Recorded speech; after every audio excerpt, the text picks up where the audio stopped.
योगेंद्र महतो ने हेमंत कैबिनेट में आज मंत्री पद की शपथ ली। उन्हें राज्यपाल संतोष गंगवार ने पद एवं गोपनीयता की शपथ दिलाई। साल 2014 में पहली बार योगेंद्र महतो ने गोमिया विधानसभा सीट का प्रतिनिधित्व किया। हालांकि इससे पहले भी वो इसी सीट पर चुनाव लड़े, लेकिन सफलता हाथ नहीं लगी थी। हालांकि हालिया संपन्न चुनाव में उन्होंने बड़े अंतर से आजसू के लंबोदर महतो को शिकस्त दी। योगेंद्र महतो 40,662 वोट के बड़े अंतर से लंबोदर महतो को हराकर दूसरी बार निर्वाचित होकर विधानसभा पहुंचे। इस बार उन्हें हेमंत कैबिनेट में भी जगह मिली। योगेंद्र महतो ने गोमिया विधानसभा सीट में अपनी राजनीतिक जमीन खुद के कठिन संघर्षों की बदौलत तैयार की। योगेंद्र महतो कुर्मी किसान घर से संबंध रखते हैं। मुरुबंदा निवासी साधारण कुर्मी किसान घर के बेटे योगेंद्र महतो 3 भाइयों में सबसे बड़े हैं।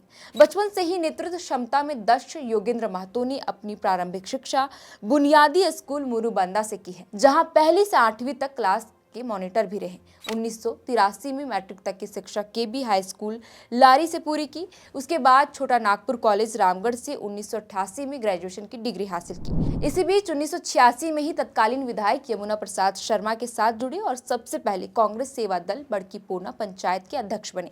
उसी साल रामगढ़ प्रखंड कांग्रेस के अध्यक्ष भी बने। साथ ही 1986 और 1990 तक विधायक यमुना प्रसाद शर्मा के प्रतिनिधि भी रहे। 1991 में कांग्रेस पार्टी से ही हजारीबाग जिला उपाध्यक्ष बने। 1995 में जिला अध्यक्ष भी बने। हालांकि उन्होंने किसी कारण से कांग्रेस छोड़ दी और तत्कालीन मुख्यमंत्री लालू यादव की पार्टी ज्वाइन कर ली। लेकिन 2000 में झारखंड अलग राज्य बनने के बाद योगेंद्र प्रसाद महतो सुदेश महतो की पार्टी आजसू में शामिल हो गए। वह आजसू पार्टी के केंद्रीय महासचिव के पद पर भी रहे। योगेंद्र महतो कभी गिरिडीह सांसद चंद्रप्रकाश चौधरी के काफी करीबी माने जाते थे। आजसू के टिकट पर साल 2009 में चुनावी मैदान में उतरे, लेकिन सफलता नहीं मिली। लेकिन 2014 के विधानसभा चुनाव में पार्टी की ओर से टिकट नहीं मिलने पर उन्होंने आजसू छोड़कर झारखंड मुक्ति मोर्चा का दामन थाम लिया।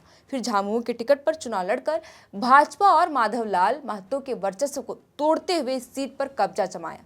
उस चुनाव में योगेंद्र महतो पहली बार 37,514 वोट से माधवलाल को हराकर विधानसभा पहुंचे।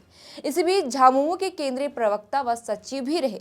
वहीं विधायक बनने के 3 साल बाद यानी 2018 में कोयला केस मामले में उन्हें 3 साल की सजा मिल गई, जिसके कारण उनकी विधानसभा की सदस्यता भी चली गई। फिर गोमिया सीट पर इसी साल उपचुनाव हुआ। उस उपचुनाव में योगेंद्र महतो की पत्नी बबीता देवी ने जीत दर्ज की और गोमिया की पहली महिला विधायक बनी। बहरहाल योगेंद्र महतो को साल 2022 में झारखंड राज्य समन्वय समिति का सदस्य बनाया गया। साथ ही इसी साल यानी 2024 में जनवरी महीने में झारखंड राज्य पिछड़ा वर्ग आयोग के अध्यक्ष पद की भी जिम्मेवारी सौंपी गई। अब हेमंत कैबिनेट में योगेंद्र प्रसाद महतो को मंत्री पद भी दिया गया।